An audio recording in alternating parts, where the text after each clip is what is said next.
All right, so I'm going to introduce you to integration to integrals.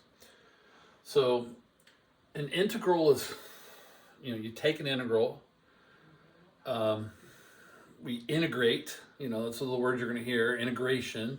So integration is the big main topic, but we integrate, we take an integral, and the result is the antiderivative, okay? Anti meaning the opposite of the derivative. So integral is the derivative backwards. So we're just going backwards. So for every derivative you automatically know an integral. For example, the derivative of tangent is secant squared. So the integral of secant squared is tangent. Okay? So it's just taking you back to the original problem.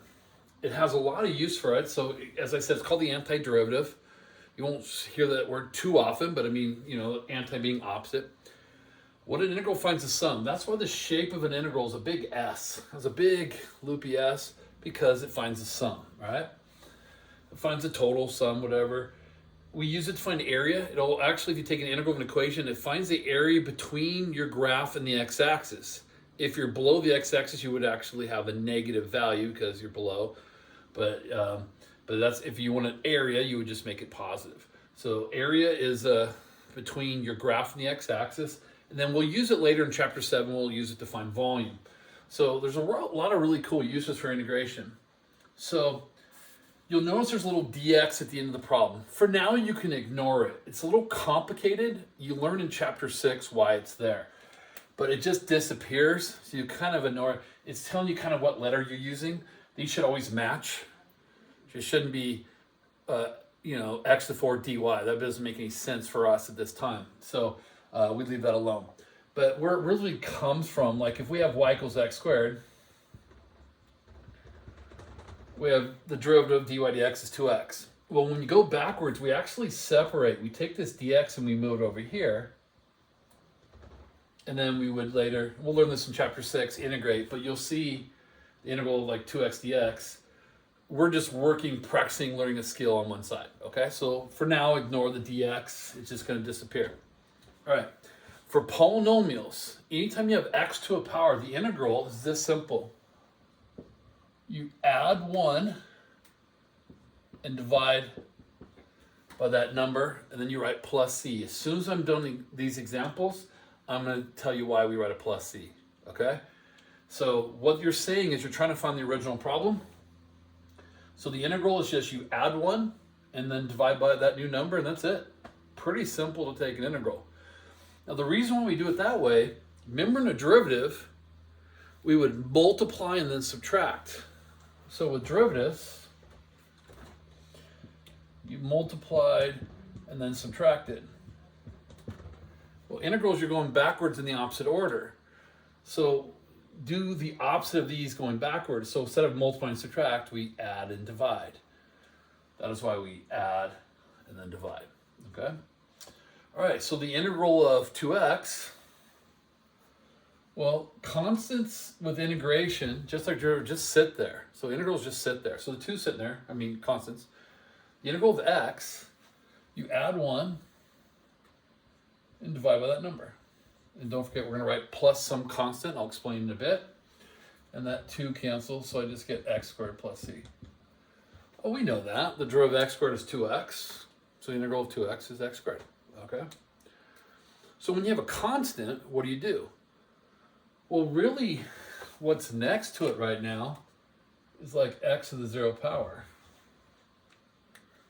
That's really what's next to it. So when I take the integral, you're adding 1, 5x to the 1 over 1, so it's just 5x. So the easiest way to memorize the integral of any constant is that number times x. Now the derivative of a constant, remember, is 0, but the integral is that number going backwards. So integral of 5 is 5x. Integral of 10 is 10x, okay? And again, plus some constant, which we'll discuss. So, again, this constant sitting here. So the integral of this would be 7x to the 4 over 4 plus c. I added 1 to the 3 and divided by the constants just sit there for the ride. All right? Now, when your equations or your variables are underneath, or my x's are underneath the equation, all we do is we bring them up. So I rewrite the problem So remember, if you move an exponent, you got to change its sign. So if it's plus, it goes to minus. If it was minus, it would go to plus. So this plus goes to minus. Now we take an integral.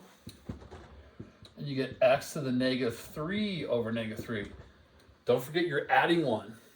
A lot of people want to put -5 there. You're adding 1, so -4 plus 1 is -3. Now cleaning this up,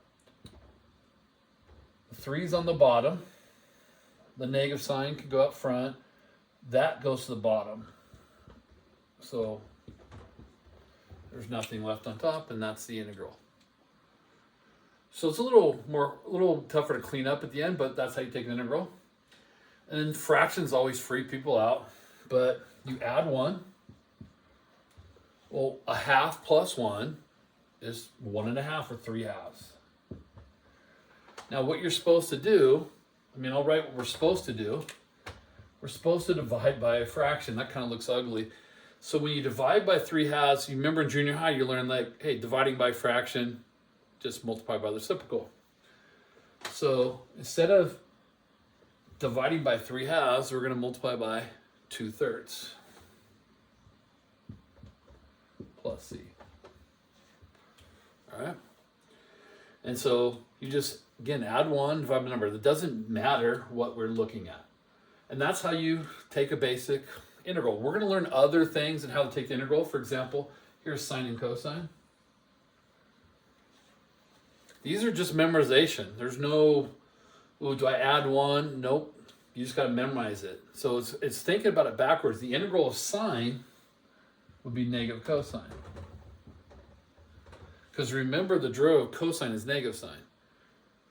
So you got to think about it. So if the derivative of cosine is negative sine, then you got to have to put a negative front to make it plus sine. And the integral of cosine would just be sine. Because the derivative of sine is cosine. All right? Now, if there's a number involved, get my eraser.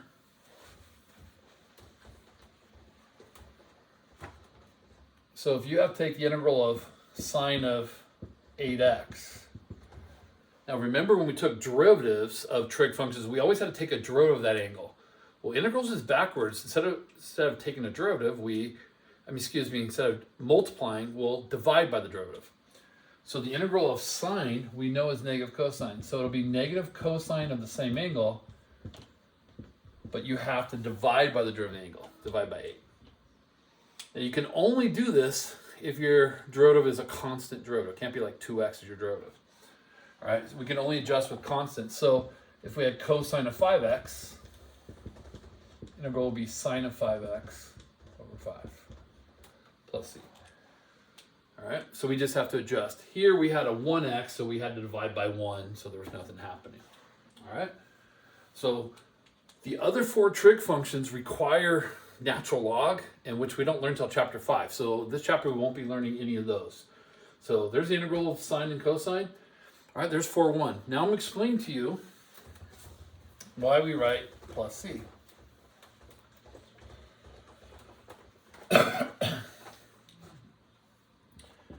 Let's say I have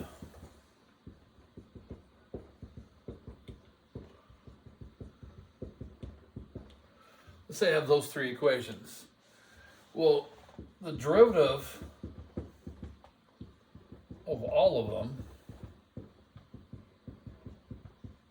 is 2x, right? So since they all have the same derivative, when I'm taking an integral of 2x, you're trying to, in a sense, to say find the original equation. Because the derivative, the integral is like you're taking an integral of the derivative, if you think of it that way. So what would the original equation have been? Well, we took the integral of 2x, remember it was 2x squared over 2, which gave us our x squared, and I said, right, plus c. Here's what we have to do. When we take an integral, we're saying there's some constant that could be there. It could have had a 7, it could have had a -8, or maybe it was 0. We're trying to find out, because the integral of all these, we don't know which one they're talking about. So we just say there could have been a constant, because the derivative of constant is 0, and so it would disappear and not show up here. So when we take an integral, we're saying, well, the original problem could have had a constant, we just don't know if they did or not. And so we have to always write plus c when we take this is called an indefinite integral. I didn't use those words. Indefinite means your integral has no numbers on it. We'll eventually, in 4.3, learn what do we do when there's numbers on there. Okay, in 4.2. All right? So that's why we have a plus c, is we're trying to find the original. So the integral of 2x, if I just said it was x squared and I forgot the c, then I'm saying this is the only equation that has the integral of 2x. Well, these do also. By saying plus c, I'm saying, oh, it could have been this one, it could have been that, could have been any of those things. And that's because there's an infinite number of answers every time. Okay? So that is why the plus c, and that's our introduction to integration.